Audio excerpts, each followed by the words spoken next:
I don't think there's ever a moment that I'm not buying perfumes. There's constantly packages coming to my house. I always have so many things to share with you guys. Some stuff comes in PR, I sift through it, and the good stuff sticks around. So, yeah, today I have a load to share with you, some really amazing finds. And as a little personal side note that I wanted to do a bit of a chit chat on, skippers, you're free to go. I started taking tretinoin. That's, for those of you guys who don't know, it's a topical retinoid. It's retin A that you put on your skin for anti-aging. And after watching every single one of Dr. Dre's videos, the dermatologist, not the rapper, I felt ready. I was like, okay, I know what I need. Went to my family doctor, got my prescription. Day 2, guys. I'm on day 2. My skin is so dry. Like, I drenched myself in moisturizer this morning. I was expecting that like purging phase and all that, you know, all the bad side effects to happen like a couple weeks in, because you know they say like, oh, for a couple weeks like you're not gonna see any like results at all. Yeah, it's day 2 and I think I need to cut back. So I did go really minimal on my makeup. If it doesn't pass QC, that is why. But I think I like hacked it pretty well. So, well, you guys let me know. And if you guys have any experience with tretinoin, let me know how your experience was and like, are you happy with the results over time? Because yeah, like I'm in it for the long haul. So I'm prepared for the negative effects on my skin, and my plan today is just to batch film so much, because who knows? Like, who knows what my skin is going to start going through. It's possible that like some dormant pimples are going to start coming out. There's going to be flaking, there's going to be peeling, there's going to be redness. It's going to be a bad time for a little while. So yeah, I'm hoping I'm going to get enough videos filmed today to hold me over until that bad stuff is gone from my skin. And if you guys are interested in like me documenting my tretinoin journey, I know it has nothing to do with fragrance, but if you're interested, then I can take notes, and then at some point in the future I can share how it went for me. But yeah, it'll be like way in the future because it's gonna take a long time to really see any effects. And anyway, let's jump into this haul, guys. First up is Sparkling Notturno from Pharmacia, and this is from a boutique called Fragranpedia House. They have some really great niche fragrances, and this is such a nice fresh pistachio scent. There's a little bit of pink pepper, Divana, rose. It comes out quite sweet on the skin on me, but light. So it has a similar vibe, not scent, but vibe to La Petite Robe Noire Eau Fraîche, which is discontinued, and that one's obviously designer. It has different supporting notes, but as a beautiful, fresh, soft pistachio scent, I think this is my favorite. Like, it is a noticeable pistachio. The rose is really light, like you hardly notice the rose. And the pink pepper is gentle. There's also peach blossom, vanilla. I hardly get any patchouli, though it is listed. I don't get any patchouli, I don't get any oak moss. It's more of like a soft, vanillic, gently floral pistachio. Very fresh and actually super good for spring and summer. From all the ones I tried from Pharmacia, I liked this one, and I liked Sweet Carousel, which is like a sweet almondy scent, but as a like a fresh pistachio, this is for me. I have smelled, I know, as a quick sidebar, a lot of you guys are gonna ask me about the Kayali Yum Pistachio Gelato. I have smelled it at Sephora. I have not worn it on the skin. At first sniff, it smelled exactly like what I expected. It's getting a lot of mixed reviews, and I will give it a wearing, and I can review it later if you guys want to know. But yeah, it's like, it's not as sweet as I guess people expected it to be. It is kind of a creamy, soft, lotion-like pistachio scent that is pleasant, but almost like I find most Kayalis a little bit cartoony. This is more elegant and also a very nice pistachio note. Like, if you are looking for a pistachio note, I strongly recommend this one, especially coming into the warmer weather. It's light, like it will work. I do have a code. It's not, I don't think it's my own code. It's a luxury 2023, and you'll get 10% off. Then I got Andrea Maack Ceramic. Oh, how I love this scent. I discovered it a while ago, and this smells like you're doing a luxury pottery class at a spa overlooking cold water. Like, this is an Icelandic brand, and so I do kind of get that Icelandic imagery and vibe from the fragrances in general. This one comes through as cold clean. I love it. It's like, okay, if you like Byredo Blanche, that laundry vibe, very much the same thing, but with a touch of almost like cold stone to it. It takes it away from being just kind of a straight up laundry scent into something a little bit more like fascinating and complex. It does have this ceramic feel to it where it feels like cold stone. Now I have Ganymede X-Ray. This one I've also been so interested to smell since it came out because I do love the original Ganymede, even though I find it a little bit more masculine, but the scent is so addictive.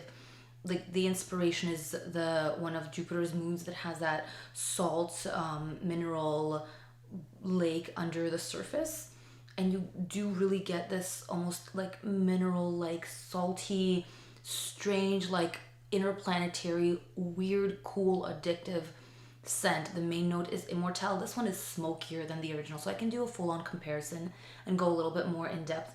This one has incense and myrrh, and it does come out more smoky and more leathery than the original, but I still have to do a side-by-side comparison because it is relatively new to me, so it's all first impressions on this one. Now, I bought this mini trio of Idole from Lancome. You guys are probably a little bit surprised because I was never blown away by the Idole collection. I was like, why did you buy it? First of all, they were relatively affordable on that L'Oreal warehouse outlet online that I tell you guys about, Canadian friends. Just Google L'Oreal beauty outlet and you'll see what I'm talking about. You just have to make an account. And sometimes they have good stuff pop up. So this trio I think was like $37. Not too bad. I had a free shipping code. And I was like, you know what? It'll be a worthwhile video to do a comparison of all four because I have tried the Nectar as well. I have to say, I really like the Intense, so I'm not going to worry about talking about the other ones now, but I do really like the Intense. It has a depth and like more of an interesting rose than the original one that I found quite boring. The aura kind of reminds me of like a Lancome and Issey Miyake combo. And the Intense, I really, really like. The Nectar really wasn't for me, but anyway, that's for another video. I do strongly recommend the Intense if you're looking for a light but complex and interesting, elegant rose-based fragrance. I also picked up Mon Guerlain Intense and the Mon Guerlain Eau de Toilette. These came from Fragrance Buy, mostly because I needed to restock the EDT on my decant shop, the Scented Dossier. And the Intense I never had because, well, it has more vanilla and it's a lot deeper and heavier. And even though I liked the scent, I just never felt like I really needed it. But again, I was like, you know what, let's grab it. And mostly for the decant shop, although I do really like the scent. But I have to say, of all of them, this one has the most potential to give me a headache. It is definitely a lot more on the vanilla and it is the heaviest of them all. I guess I have to say it's my least favorite, even though I do still love it. And if I could only have this one, I would still own it. Just, yeah, it's a heavier profile, so really more for like those cold winter days that we're thankfully over now. And I have these two from Huron, which is a men's like grooming company. They did send these to me. One is called Sandalwood and Black Pepper, and the other one's called Original Citrus and Eucalyptus. Original Citrus and Eucalyptus really smells exactly like what it sounds like. It's just a fresh, citrusy eucalyptus, fresh out of the shower scent. I would love this in a candle or like a room spray, but as a fragrance, I mean, I myself probably wouldn't wear it, but it would be a great men's gym scent. Now, Sandalwood and Black Pepper, I loved. This is different. This has juniper, cardamom, and violet as well. If you take the backbone of like Cental 33, but take away the dill, take away the leatheriness, and add warm cardamom, cozy, soft milkiness, that's this. And I don't get too much black pepper. If anything, I get more of the cardamom and the violet and the sandalwood. So yeah, I do really like this one. I've worn it a couple times and it's nice. It's really nice. Definitely unisex. So even though it is from a men's grooming company, I wear it myself and I love it. And I think it would layer really well, though I haven't tried that yet. Oh, here's one that is gonna be perfect coming into summer. This was shared with me and this is called Hue by Hayley Kyoko. This is a fruity, juicy, aquatic scent. This has a strong note of watermelon that I love. I wore this once and I went shopping and I could smell myself pretty much the whole afternoon that I was out. So I was really impressed by the performance on the scent. And then of course I did spray other fragrances on myself and like I lost this one.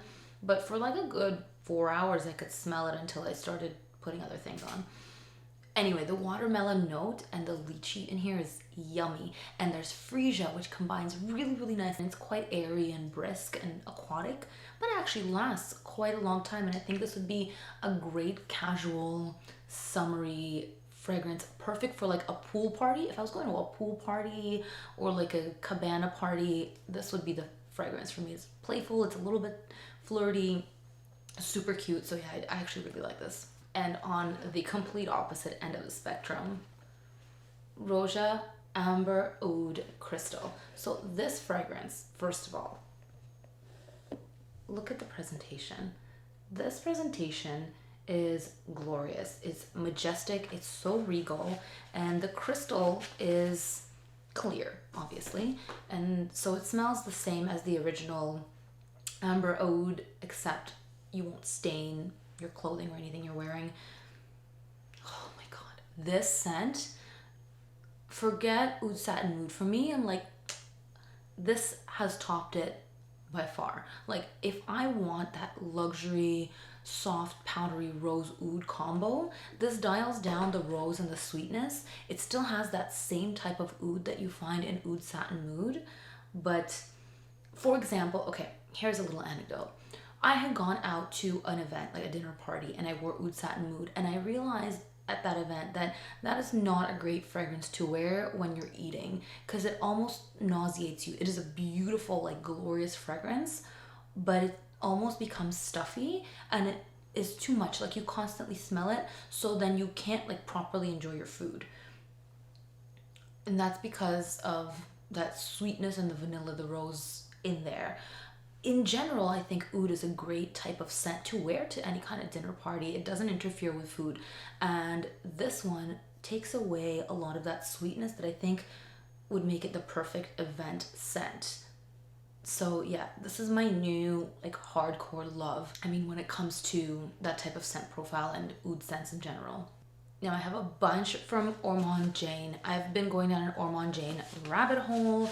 I love their fragrances, and this was kindly sent to me from the brand after I discovered Sakura. I fell in love with Ormond Woman. This is the perfect everyday scent. This is a woody, kind of fresh but a little bit spicy scent centered around black hemlock, which is like an evergreen tree. It has this vibe of hiking. Like, if you're a very outdoorsy woman, this would be the perfect scent for you. It smells like nature in the most elegant way. I can't get enough of this, and I'm a really outdoorsy person myself, so this fits perfectly into my vibe. And I have Babylonia, which I haven't even opened yet because I still have my little sample, but I'll open it with you guys right now.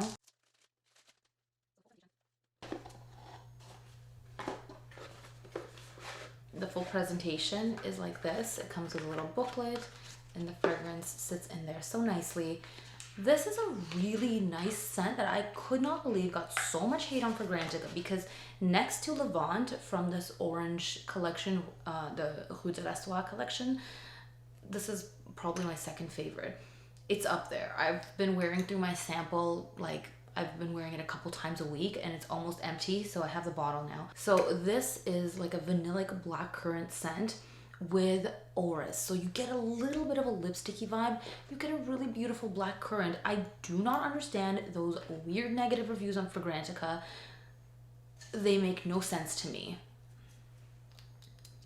This is a really long lasting scent too. Like, if you love blackcurrant and you love a little bit like an evergreen scent, this has Divana, which gives you a little bit of evergreen, but it's still super sweet, powdery, and vanillic in the base. Like, not super sweet where it's headache inducing, just sweet enough to be enjoyable. And surprisingly, even though my man doesn't like sweet fragrances, when I was testing this out, he noticed it and he really liked it. This is such a good slept on fragrance, Babylonia. And then I received a little discovery set as well. So this includes the rest of the orange collection. It has Zion, Xandria, Damask, which is like a sweet rose scent. That one wasn't for me. Evernia I love. This is like along the line of Ormond Jane Woman, but it's more about oak moss. Very fresh, but green, but dry green. It still has that signature kind of Ormond Jane touch. They all have this very elegant kind of dry, herbaceous undertone. That's the best way that I can describe it. But yeah, so Xian I really liked. It almost came out like laundry fresh on me. Xandria I haven't tested on the skin, but on paper I wasn't a huge fan. And Damask is a really nice sweet rose, but I can't do those sweet rose scents after having my baby like give me a headache. So unfortunately that one didn't work, but for rose lovers I think that one's good. Anyway, if you guys want to see a full Ormond Jane video or a full like review of those orange bottles, let me know. And I have two from Malik Parfums. This is a Canadian perfumer. I've talked about his work in a couple of my previous videos. The packaging is always unique, and every time I've received a package, like they're always unique from one another. So this one here is Live Meaningful Work, or Live Meaningful Work.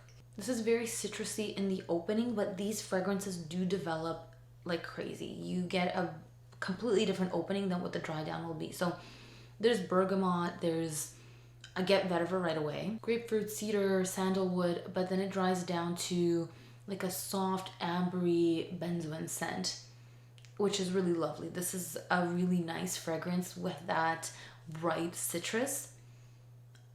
I think this is totally unisex, but I think I would really like to smell this on a man because of that vetiver note. It's a really nice scent, really well done. And the next one is Honey Deer. This I think used to be called Honey Deer Musk. I'm not sure if the formulation has changed or if it's just the name, but it used to contain real deer musk. Maybe it still does. So I'm just gonna read the blurb off of his website. Honey Deer Musk is without a doubt the most sexual, most feminine of all of my creations. And what's unique about it is that it's meant to be sprayed on clothing. So wealthy Parisian women used to spray these amber perfumes, tonka bean, sandalwood, civet, and deer musk, on their fur coats in preparation for formal dinner parties, a small piece of history, and quality materials. So it states here that Honey Deer Musk includes genuine deer musk purchased legally from a Russian government approved supplier. Long stories, no deer is killed for their musk. Ethiopian civet and honey absolute. All thick, warm, mammal smelling materials. Please enjoy. So, and then in the notes, there are no top notes. It says the middle notes are Rose de Mai, Jasmine Grandiflora Absolute. In the base, there's beeswax, deer musk, and sandalwood.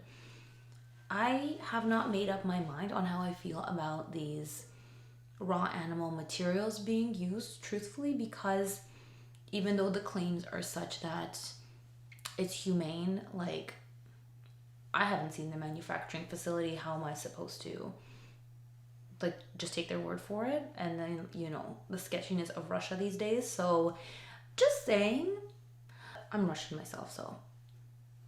But politics aside, it is true that this does smell like a piece of history. It is a very unusual animalic scent. I do feel almost like I'm in a old historic, like, museum space with, well, fur coats. It's a vibe. It's a specific vibe. I don't know that it is for me. Honestly, I cannot think of an occasion that I would want to wear this. I don't personally find it sexy or sensual, but I do find it historic, and maybe the value in it is that. And I think that this would be a great scent for a museum to have around and like spritz around to add to the V-Bay, but not a personal scent for me. The one that I love the most from the whole Malik collection is Canadian Gentleman. Men watching this video and ladies looking for a gift for your man, I can almost guarantee that you will not dislike it if you like any kind of like evergreen woody facets. This scent is like, it's a clean smelling, woody, fresh, like super unique, addictive, like one of the most beautiful masculine fragrances that I've ever smelled. Super easy and still unique. Like, you're not gonna smell like everyone else. So that one I think is like a gate-kept fragrance for people that know about it. Then I received this fragrance from Sniff, which they made in collaboration with Prince, the tennis company. It's called Ace Ace Baby. I already put it in this pill container looking thing, or like one of those travel toothbrushes that grandmas always travel with. Yeah, I'm not a fan of the presentation. I can't pinpoint the notes in here because it has just like a fuzzy clean scent, and it's very unisex. So the notes that they list are lemonade accord, ginger, timur pepper, white freesia, green apple blossom, lavender, grass, and blonde woods. I definitely get the lavender, ginger, little bit of freesia, and the woody notes. You know what this smells like? Okay, my partner was really interested in this one when he saw the presentation. It's like a new thing and it's kind of unusual and cool. He sprayed it on. And I kid you not, if you guys remember Brute Blue, like in that blue bottle, that like cheapie that a lot of guys used to wear, it eventually developed into a scent that was very reminiscent of that he actually used to wear once upon a time. And I told him it smells like that, and he didn't agree, but I think he's wrong, and it does smell like Brute Blue. Then I received Bouquet Encore from Essential Parfums. This is a tuberose fragrance with pepper. If you like Givenchy L'Interdit, do yourselves a favor and get this one. You will love it. For me, tuberose is a note that I do struggle with and I get a headache. It's one of those things that just shifted after I had my baby, who's 1.5 now almost. So yeah, that kind of just stuck. And unfortunately, white florals a lot of the times when they're quite intense do give me a headache. But objectively, it is a really, really nice scent.